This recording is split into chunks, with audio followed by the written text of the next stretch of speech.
All right. All righty. All right, guys. So good morning, everybody. Thank you so much for joining our first class of the year. This is a topic that I know may be a little bit boring, but I do think it's super important, and it's something that we have gotten questions about and requests for quite a bit. So here we are, what every realtor needs to know about the settlement statement. So for those of you, ooh, hold on, why can't I switch? There we go. I think everybody on here knows who I am, but for those of you that may not, my name is Angela Pilasores. I'm a licensed title agent and owner of Southern Capital Title. I'm a New York licensed attorney, have a real estate practice there, and still practice quite often in the state of New York. I'm taking the bar exam here in Florida in less than 4 weeks. So if you have a moment to say a little prayer for me that I pass, I would appreciate all the good juju. Like I said, I'm a Florida licensed title agent. I have more than 20 years of experience in real estate transactions. And essentially, what we focus on here at Southern Capital Title is obviously real estate closings, but also training of real estate professionals. This is one of my favorite things to do, is to help the real estate professional understand different things that you might not, have never been taught, or that you could use extra training on, or just something from a different perspective. So we're going to dive in. I'm just going to close this right here. Okay, perfect. Into the settlement statement. So, Let them know if they have a question. Throw it in the sorry. chat. Yes, this is why Ray's here. Ray is monitoring the chat. So if you have a question, and if you have a question, just put it in the chat. Ray will raise his hand over here because he's 2 feet from me, and he will let me know. And then we'll obviously open up to questions after. But if you have a question during, I'd like to know so we can talk about it. All right. So what is the settlement statement, otherwise known as the ALTA? I know that those two names are interchangeable. And basically what the ALTA settlement statement, it is a document, right, that was created by the American Land Title Association. That's where you get the ALTA from. So it's a document that was created by them, and essentially it is a form. It's pretty much an accounting form that itemizes every single charge, fees, prorations, adjustments between the parties for a real estate transaction. Okay. It gives the parties a detailed breakdown of their financial responsibilities, which includes obviously the purchase price, any loan amounts, taxes, HOA fees, things like that. So, when you look at it, obviously, I'm sure you've all seen one. It looks like a balance sheet, and that's really what it is. It's an accounting of the real estate transaction. But everybody calls it the ALTA, and that's because it's from the American Land Title Association that developed it to ensure transparency in real estate transactions. So, is the ALTA the same as the CD? And the answer to that is no, but they are very close cousins. Okay. So the ALTA settlement statement is something that is prepared by the settlement agent. So title agents, settlement agents, we are the ones that are preparing that because it accounts for both sides of the transaction. It accounts for the seller side, it accounts for the buyer side. A closing disclosure is exclusively a lender document. So if your buyer is getting a mortgage, and if it's a standard Fannie Mae, Freddie Mac, conventional, something like that, there will be a closing disclosure involved in that transaction. If it's a hard money loan or something different, or some random bank that's funding it, sometimes they will use the HUD, which is from way back in the day. But for most loans, there's going to be a closing disclosure. That closing disclosure has different items on it that the settlement statement does not. That will include, their interest rate, their projected payments, things like that. So as a title agent, we are not allowed to give that closing disclosure out to anybody. That is strictly a lender document, which is why you will only see from us the ALTA settlement statement. Okay. So in real estate transactions, again, the ALTA refers to, a detailed breakdown of costs. It shows both sides, but the closing disclosure is specifically for a loan, and it comes from the lender, and it primarily, showcases what the buyer is paying as far as their loan is considered. Now, the CD will include the prorations and things like that because we have to come to the same conclusion. The ALTA and the settlement state, the ALTA and the CD will have to match their bottom line. So it does contain, the same information, but it highlights specifically what the buyer's loan entails. Okay, so the basic structure of a settlement statement is this, and then we're going to dive into one. Contract details. What is the purchase price? How much is the earnest money deposit that we're holding? Are there any seller credits? On the buyer's side, you're talking about it encompasses everything from all the lender fees, any escrows that they're taking at closing, meaning, their homeowner's insurance, taxes, things like that. Any prepaids, and prepaids means, things like paying your 1 year of homeowner's insurance in full prior to the closing, title insurance, doc stamps on their mortgage, and other miscellaneous charges like HOA fees, dues that need to be collected up front, things like that. On the seller side, you're talking about obviously the purchase price again, mortgage payoffs, if there's any mortgage payoffs, if they have any other loans on the property, if they have any judgments on the property. But most of the time we're looking at mortgage payoffs, real estate commission, their doc stamps that they have to pay on the purchase price, and any property taxes that may be outstanding or that need to be collected. And then obviously all the prorations between the two parties.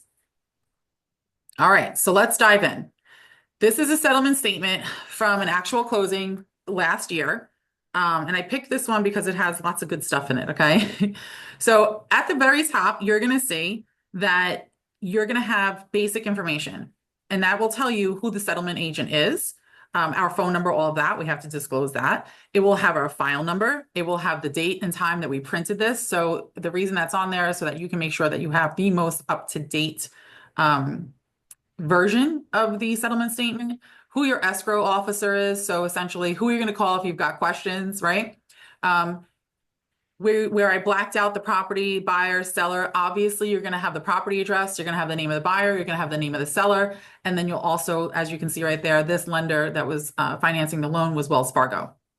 Most important thing, and this is the top right-hand corner, is the settlement date and disbursement date. 99% of the time, those two dates are the same, right? So the date that we are actually settling the transaction, your closing date, is the same day that we are dispersing. Where this varies sometimes is in refinances. So in refinances, if you're refinancing your primary residence, there is something called a 3-day right of rescission, which means that, I had actually a refi sign yesterday. They have 3 days. So if they bolt upright in their bed tomorrow morning and say, this is the worst decision I've ever made, I don't want to refinance my property, they actually can cancel up until Thursday at midnight. And so the loan will actually fund on Friday. So that settlement date and that disbursement date are two different things. We had a settlement date of yesterday and a disbursement date of Friday. But for regular closings, that should be the same. Okay.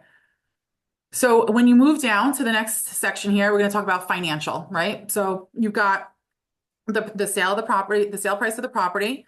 So that's a credit to the seller, a debit to the buyer. Okay. Then on the buyer's side, we're going to have credits, meaning what was their, escrow deposit? What are we holding? The whole loan amount is a credit to them, right? So that $210,000 is the actual loan amount. And then you'll see here, there was actually a lender credit of $938.63. So anything right there that's either a credit to the buyer or actually a debit from the seller. So if there was a seller credit, it would have been a debit on one side and a credit on the other. That all goes right there in that financial section. That's pretty self-explanatory. That's not a hard thing to figure out. Obviously, you have your contract price, EMD, all that good stuff. Prorations. So this is where it gets a little funky. Prorations and adjustments. These are obviously going to be your taxes, your real estate property taxes. And in this case, you have HOA dues. So I just want to go over taxes for a moment because everybody gets confused about them. I'm just going to take Broward County. So Broward County taxes are posted or are determined by November 1st. Okay. And they are due, let's just look by November 30th, let's just say, right? And then you've got, obviously, they have discounts if you pay them early, things like that. But let's just use, they come out in November and they need to be paid, okay? even though it is a one lump sum of a payment of a tax, there are two taxes combined into that one lump sum. One is called ad valorem, and that is taxes based on the value of your house, and then non-ad valorem. And non-ad valorem are things that are not based on the value of your house. So there are such things as waste, garbage, sewer, things like that, fire rescue, things that are just allocated to each of the property owners in the county. Okay. So they're broken out in two different taxes. They also run on two different calendar years, and they also are paid differently. One is paid in arrears and one is paid ahead. So, this gets confusing, but follow me here for a second. Your your ad valorem taxes run from 1/1, so January 1st through December 31st. Okay, they run a calendar year, but they are paid in arrears.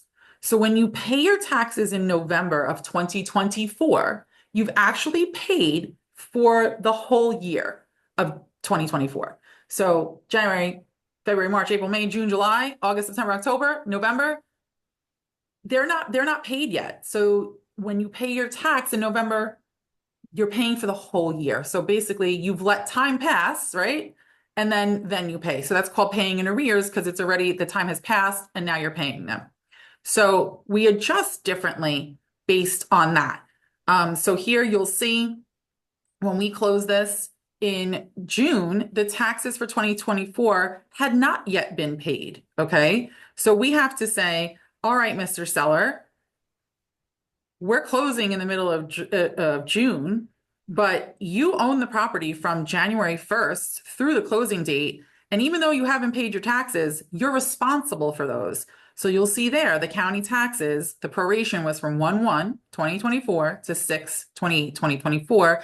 And there was a debit from the seller and a credit to the buyer. Okay. So once we close, those two parties cannot say, well, hey, I'm going to go pay my taxes in November and I want, your part now. No, the whole idea of this is that we close, everybody has settled up, and that is it. Everybody goes their separate ways, and we're done.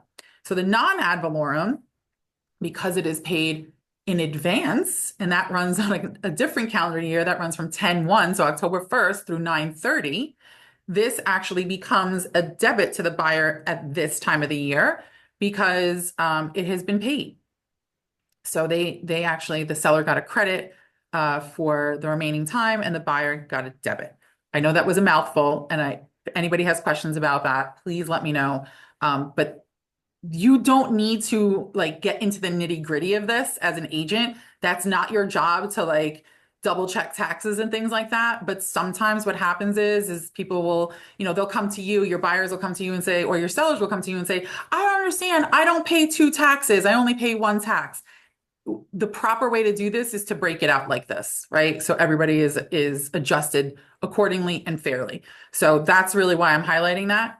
And then obviously you've got your HOA dues. This was paid in full for the month of June. So the seller got a credit of $9.99 for that extra couple of days. Okay. The next section is your loan charges. So this really has everything to do with the buyer's side, and the fees associated with the loan. Okay.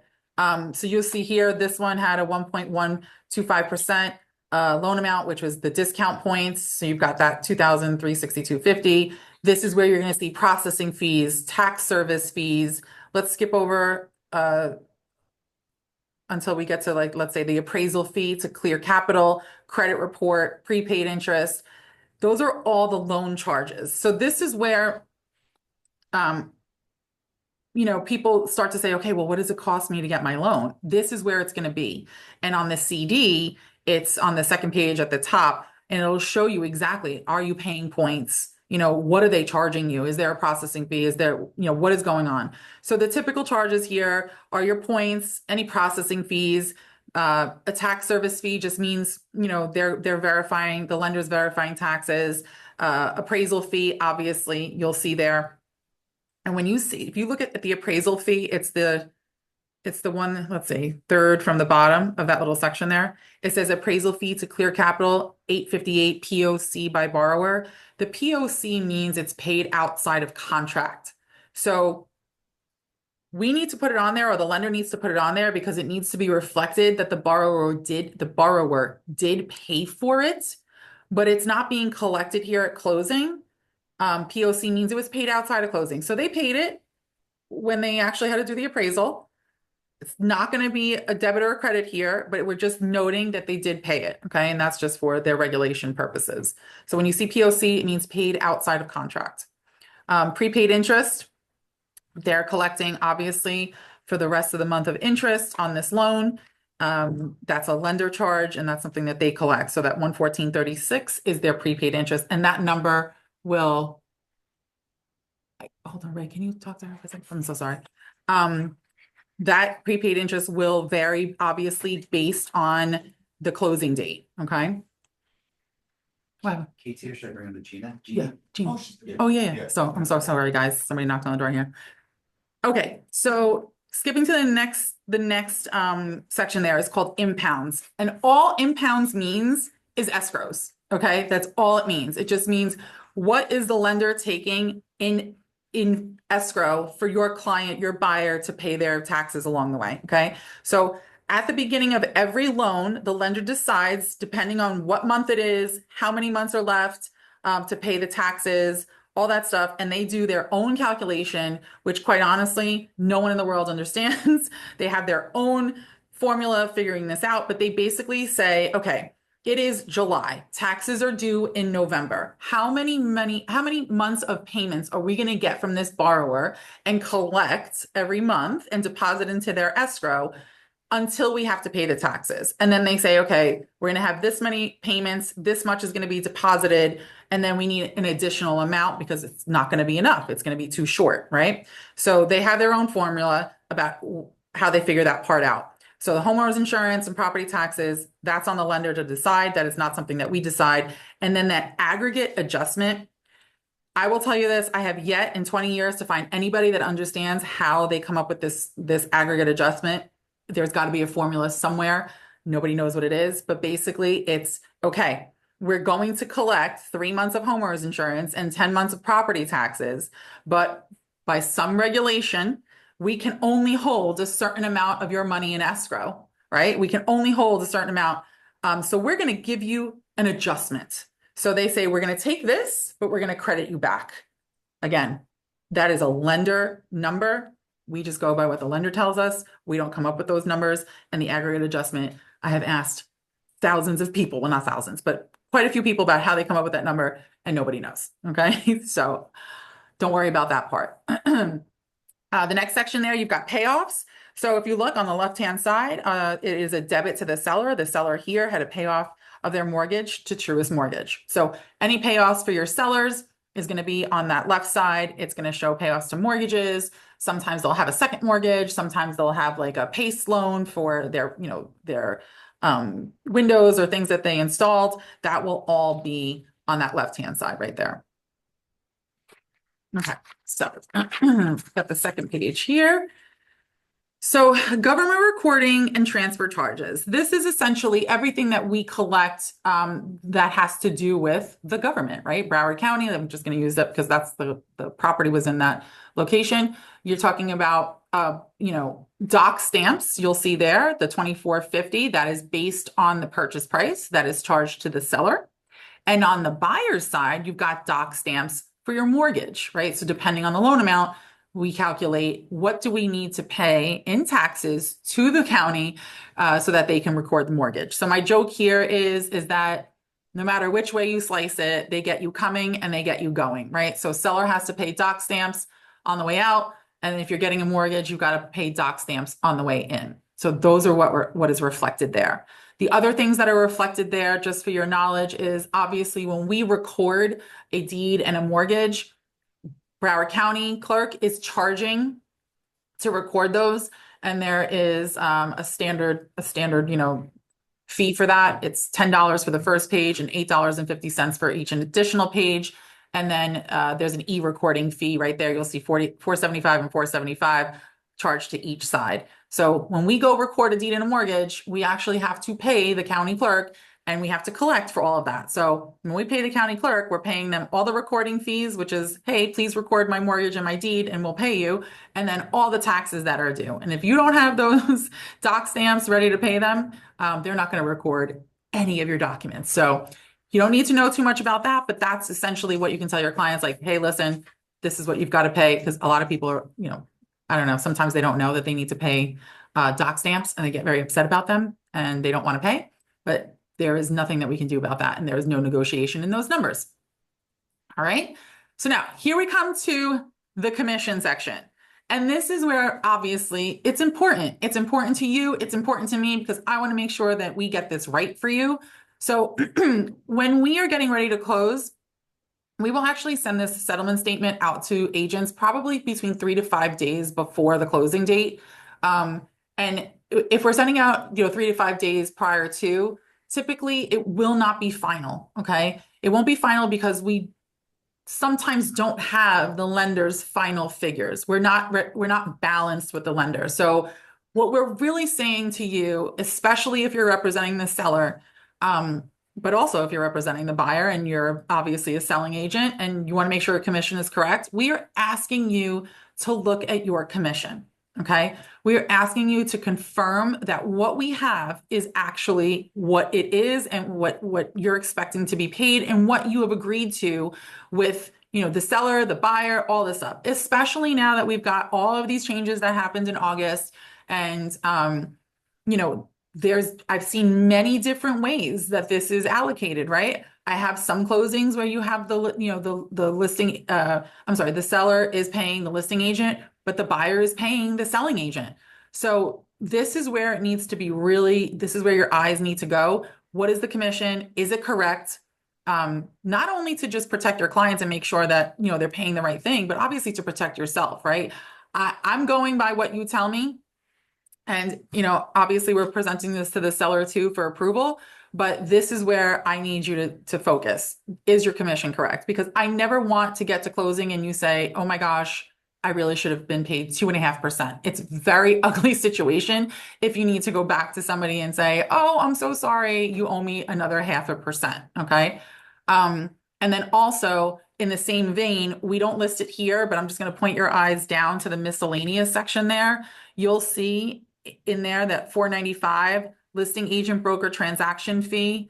If you have a transaction fee, it will go in this miscellaneous section.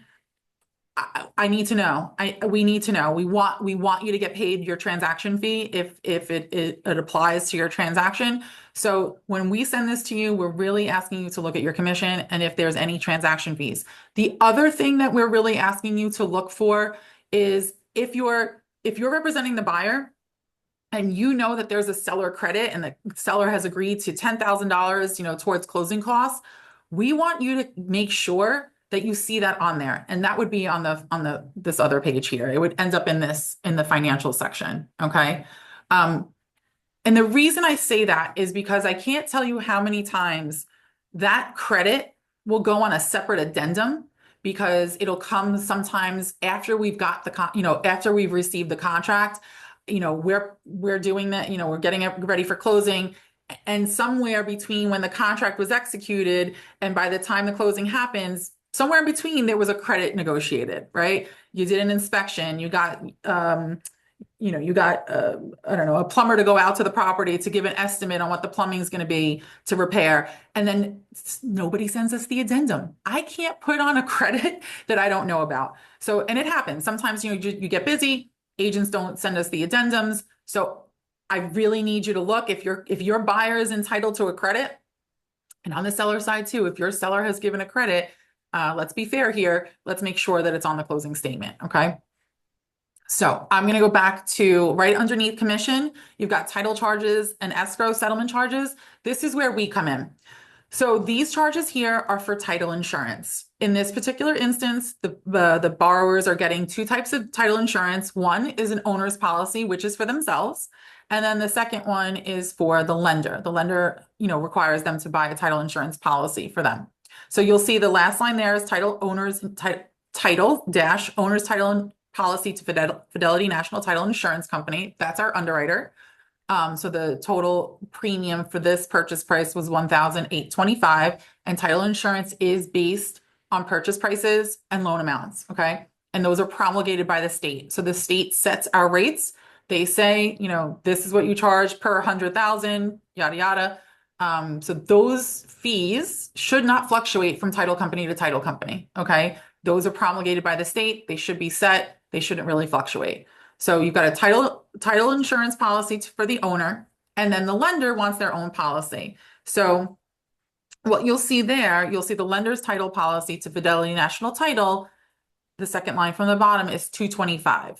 The reason it's so low is because when we issue two policies at the same time, it's called a simultaneous issue, meaning we're issuing two policies simultaneously. And there's a discounted rate, right? So the 225 is kind of a discounted rate. Then the lender asks for endorsements to the policy. So what does that mean? It means just additional insurance. They want additional insurance on their policy. So now we're getting into the nitty gritty. An Alta 9.06, is an endorsement. Alta 8.1, Alta 5.106. You'll see all those varying numbers. You do not need to know what those mean. Just know that that is title insurance related. Okay. That's title insurance related.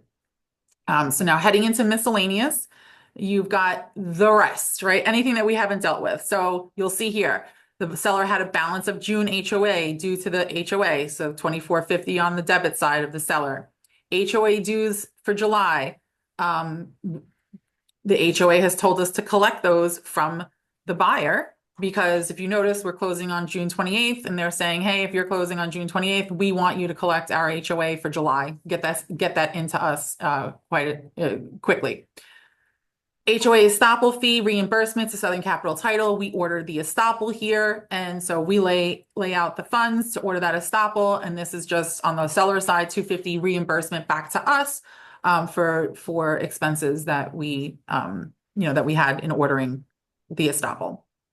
In this particular situation, if you see there, you've got installment loan PO, which is pay off, and then installment loan to WE Financial. This particular borrower had to pay off two loans at closing, which is common. So, again, remember, this is an accounting of the entire transaction. So this particular buyer had to pay off two loans. So we accounted for that. And once we dispersed the loan and closed the transaction, we actually sent those checks to her to pay off her loans. So now here we've got listing agent broker transaction fee. We already told you about that, so make sure it's there. Municipal lien search is our cost, well, not our cost, but the cost to order a municipal lien search for the property. We don't make this fee up. This is a fee that is determined by each city. So each city has their own cost for obtaining a search from them. And that really is just, we pass it through. You have a municipal lien search company that does the work for us, and we just pass it through straight to the seller. Okay. In this particular instance, the sellers were holding over. So you'll see there a post-occupancy deposit to Southern Capital Title of $2,500. So essentially that has to go on the settlement statement because it needs to be accounted for, not only for both parties, but for us as well. So they entered into a post-occupancy agreement, and that charge, you can't tell on here, but on our accounting software is kind of like what we call a holdback, right? So we're holding and we're retaining $2,500 from the seller until they vacate, right? And we disperse it based on the agreement that they entered into. All right. So any post-closing occupancies or any escrow holdbacks, anything like that will go in this miscellaneous section. So, if you have a situation where, somebody's staying over, or there's an open permit and we're going to hold back, $1,500 until the open permit is closed, that would be in this section here in the miscellaneous section. And then obviously you'll see right there, the rent proration. They charged the seller some rent, $80, and that would be there too. So last two lines here, you've got the survey fee. Our survey company, is usually around $350, $395. Most survey companies, unless it's a very big lot, will be around that range, somewhere between $350 and $400. This is a survey on the buyer side because their lender will require a survey. We also would like for you to get a survey, but in this case, the lender required it, right? And most lenders do. So survey gets ordered by us and it's a pass-through cost straight to the buyer. And then homeowners insurance premium to Citizens Property Insurance. You will see here, like most buyers, they have to pay 1 year in full for their homeowners insurance, and the lender wants to see that. If it's not paid before closing, they will collect it at closing. We will put it on the Alta, and we will actually cut that check and FedEx it directly to the insurance company, because we want to make sure that your insurance is bound and that premium is paid. All right. So the next sections here is the bottom line. If you look at the seller side, right, it gives a tally of all the credits to the seller. So that includes the purchase price, any prorations, things like that. And then all the debits, okay? All the debits based on, everything, commissions, everything in that column as a debit. You do the calculation there, and then you've got due to seller all the way to the left is 286,085.80. And then on the buyer's side, you've got obviously all the debits and credits, and then how much has the buyer already given us, how much is left to bring to the table after you account for the loan, all the charges, everything like that. And due from buyer in this particular situation is 163,292.08. Okay. So if you're looking at this from a seller perspective and your seller is like, how much am I going to get? It's that number there, due to seller. And if the buyer wants to know how much do I need to bring, it's that due from buyer, that 162,292.08. So now, last page, you've got a signature addendum. This gets signed obviously at closing by the sellers, by the buyers, and by the settlement agent. And this is essentially agreeing that everything that we have put into that settlement statement is accurate. And that, if you'll see it right here, it says we have carefully reviewed the settlement statement and find it to be true and accurate. A true and accurate statement of all receipts and disbursements made on my account or by me in this transaction, and further certify that I have received a copy of the settlement statement. We authorize Southern Capital Title to cause the funds to be dispersed in accordance with this statement. The reason this is so important is because we as a title agent are relying on this statement as to how we disperse funds. So this statement in our software is directly linked to our accounting. We are dispersing funds based on this. And if it's not agreed to, if it's not there, it's not getting paid and it's not happening, right? So we're making sure that everybody's eyeballs are on this so that when we go disperse this, no one's coming back going, wait, there was a mistake, or wait, you owe me 0.5%, which is, again, like I said, never pretty. Okay. So just to recap, what should you look for as an agent? When I send this to you, I want you to confirm commission. I want you to look at your transaction fees, and I want you to look for any credits that your buyer is due, and also if your seller has agreed to, right? Because that's one of the most, I don't want to say common mistakes, but kind of just like something that sometimes falls by the wayside. Or sometimes I'll have a credit on my settlement statement and the lender hasn't received it. So then we have to kind of go back and forth with the lender. So the name of the game here is just keep your eyeballs on those 3 things. The rest of it, you can absolutely glance over. If you have any questions, please call us. And if your clients have any questions about it and come to you first, which normally they do, at least you can have some sense of like, okay, listen, this is what this is, but I would really prefer for you to send them to me so that we can clear up any confusion if they have any questions. Okay. And so I want to know, what questions do you guys have? I know that was a lot, and I hope that was helpful, but please feel free to unmute yourself and tell me what kind of questions you've got. A whole bunch of different things. You can even have a permanent buy-up. Wait, who's that? Anne-Marie? Anne-Marie, is that you speaking? Okay, I'm just going to put an offer on this now. Oh, I can't hear you. I'm so sorry. It's very muffled. The offer that you're going to be asking for those seconds? Right, and when you're asking, this is something that we worked together with the agent from the get-go. I think she's on mute, but No, she's not on mute. I think she's unmuted. She's Oh. not muted, but listening to something else. Oh, okay. So hold on a second. Let me see. It depends on the seller credit that you guys are giving, and we work on it together. This is just something that we're working on together while you're in the negotiation. Now, if it's a house, Yeah. and you And know Anne Marie, are you speaking to us or is that you're speaking to somebody else? that you're not going to give any credit, I really can't. I'm sorry. Can anybody else hear her? She can put on mute now. Oh, okay. All right. I thought she was asking us a question. Okay. So nobody has questions? Come on, guys. You Oh, I did have a ton. great. Oh, I did great. Okay. So, I'm sorry, Marlene, go ahead. I normally hear that the average closing cost for buyers is 2%. Is that an accurate or safe average that we can tell buyers? So here's what I would say, right? I hate the average, right? What I would tell them is this. I would tell them that closing costs are made up of two things: lender costs, and then obviously your title fees, and then all the adjustments in between. What I would prefer that you do is say, hey, I am going to get you an estimate, right? You can call us, you can call Ray. We can also, I think we gave you, I think you have the app. We can walk you through it.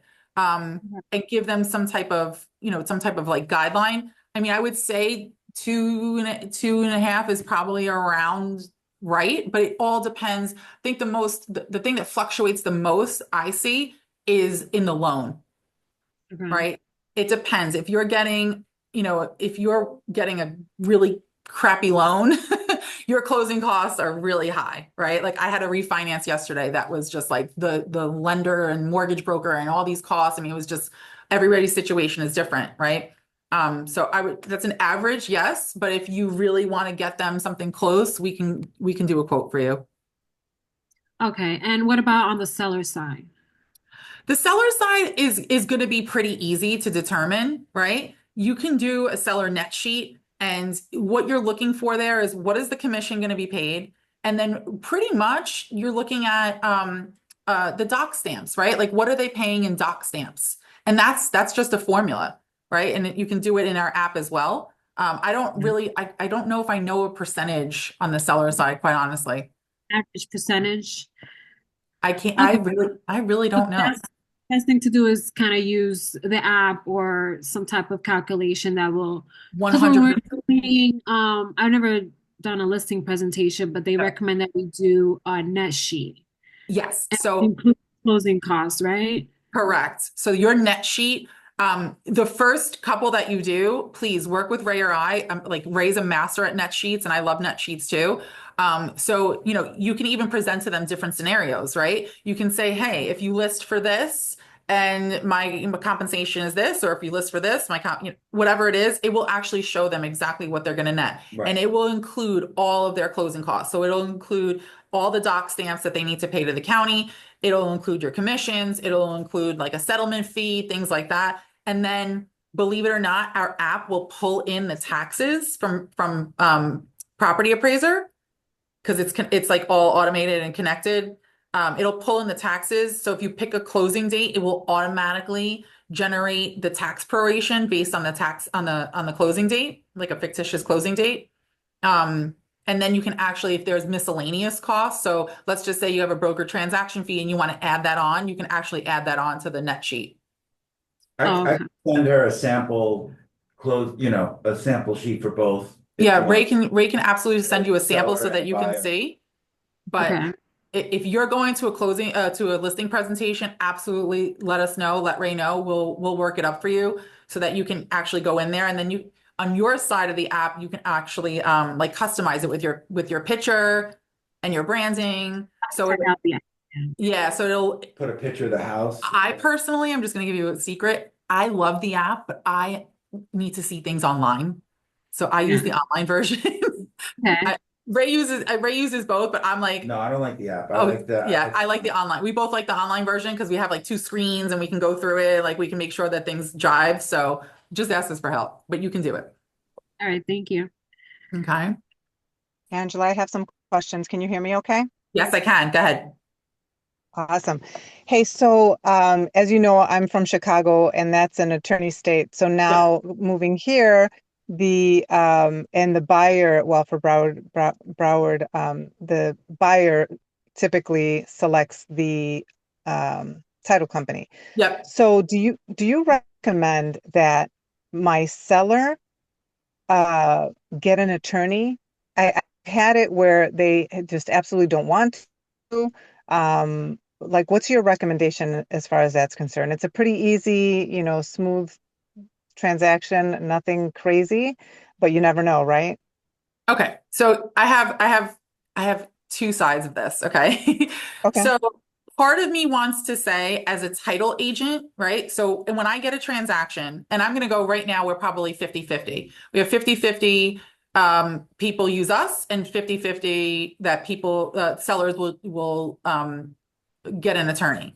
I have nothing against the attorney, like the seller getting attorney, if the attorney responds, right? So if the attorney is responsive and is, responding to us, we're sending a title commitment, and they're saying, okay, great, we got this and we're working on it, I have no problem. Sometimes if that doesn't happen and they've chosen somebody that's not responsive, it delays things on our side as a title agent because technically we're trying to move this transaction along. And sometimes having that extra layer of an attorney impedes the progress, right? Understand. Because Mhm. where when a seller hires an attorney, their responsibility is to obtain the payoff, order the estoppel, do certain things that we would normally be doing. So if they're responsive and they're great, then we have no problem. It just for me as a title agent, it just adds this extra step for us sometimes and gets a little sticky when they're not responsive. Got it. So do I think sellers need separate representation when it's just a clean transaction? Probably not, right? If you get into a situation where, you've got a post occupancy agreement for 4 months and somebody needs to draft that, then sure, yes, have your seller get, a separate representation. Absolutely. Okay. I hope that Okay. makes sense. Yes, it totally does. Yeah. Um, my other question for you is, um, oh man, I'm gonna forget. I forgot It's what the okay. other question was. What was the other? I'll come back to you. I'll come back. No Let worries. me think about it. You can always text me too, no problem. Um, Thanks. I really hope that was helpful, guys. And again, like this is just something, again, we don't expect you guys to understand this inside and out. It doesn't make sense to some of us sometimes either. But what we really care about, obviously is that everybody's getting what they're entitled to, buyers, sellers, and agents. So we just love to have a second set of eyes on it, especially when it comes to your livelihood and your commission and what you're entitled to from your seller or your buyer. And that's really kind of where we are. Oh, there's Carmen. Go ahead, Carmen. Okay. So when you do represent the buyer, what are your fees for representing, what are your fees to the seller? So when we're doing the whole transaction, we're representing the whole transaction, which is buyer and seller. So on the seller side, our settlement fee is $7.95, and it's the same thing on the buyer side. So they're both charged $7.95. Got it. Yeah. And then on the seller side, this one says $6.95 because that was middle of 2024. It is now 2025. So our Yep. fees. We do charge it's case by case. So there's so much fraud with mortgage payoffs, believe it or not, that there's fraudulent even being faxed to us, which I know is crazy. So there was a period of time that we were not wiring payoffs of mortgages. We were actually sending a physical check to Wells Fargo, to whatever it was. We were still doing it in some cases. So if there's a $50 FedEx fee on the seller side, it is because we are physically cutting a check and FedExing it and tracking it to their mortgage payoff lender. Okay. And then a wire fee, that $50 wire fee is for us to wire not only their settlement, I'm sorry, not only their net proceeds, but also right now we're also wiring probably, I would say 7 out of 10 times wiring commissions to brokerages. Got it. Okay. One more question for you. Yep. Oh, was there something else? Nope. Good.